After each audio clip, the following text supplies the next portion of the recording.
Selamat malam Pak Randi dan rekan-rekan mahasiswa lainnya. Perkenalkan, nama saya Yenvi. Di sini saya akan berdiskusi tentang 4-stage process.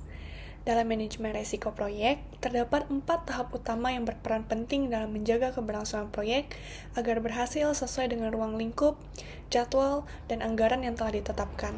Tahap pertama adalah identifikasi risiko, yaitu proses sistematis untuk mengidentifikasi berbagai faktor risiko yang berpotensi mengganggu pelaksanaan proyek. Pada fase ini, tim proyek berupaya mengenali segala kemungkinan ancaman maupun peluang yang realistis yang dapat mempengaruhi hasil pekerjaan. Tahap kedua adalah analisis probabilitas dan dampak risiko. Di sini, setiap risiko yang telah teridentifikasi dievaluasi berdasarkan kemungkinan terjadinya dan besarnya konsekuensi yang ditimbulkan. Analisis ini dapat dilakukan secara kualitatif menggunakan matriks risiko dan pengambilan keputusan secara kolektif, maupun secara kuantitatif dengan perhitungan probabilitas dan dampak yang terukur. Dengan pemetaan risiko yang jelas, tim proyek dapat memprioritaskan tingkat urgensi penanganan risiko-risiko tersebut. Selanjutnya, yaitu tahap ketiga, adalah pengembangan strategi mitigasi risiko.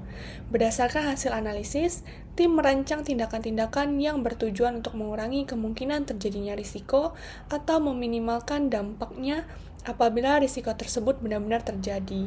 Strategi ini dapat meliputi penghindaran risiko, pengalihan risiko, pengurangan dampak melalui langkah preventif, atau penerimaan risiko dengan rencana kontingensi. Tahap terakhir adalah pengendalian dan dokumentasi risiko. Pada fase ini, strategi mitigasi yang telah dibuat diimplementasikan dan dilakukan pengawasan secara berkelanjutan terhadap risiko-risiko yang ada. Semua proses, keputusan, serta hasil penanganan risiko didokumentasikan dan dijadikan bagian dari standar operasional proyek.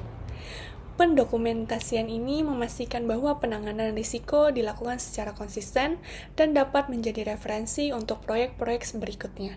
Secara keseluruhan, penerapan keempat tahapan ini memungkinkan tim proyek untuk secara proaktif mengidentifikasi, menilai, dan mengelola risiko sehingga meningkatkan ketahanan proyek dalam menghadapi ketidakpastian. Dengan demikian, peluang keberhasilan proyek dalam mencapai target ruang lingkup, waktu, dan anggaran dapat terjamin dengan lebih baik, serta mengurangi kemungkinan terjadinya hambatan yang berdampak negatif. Terima kasih.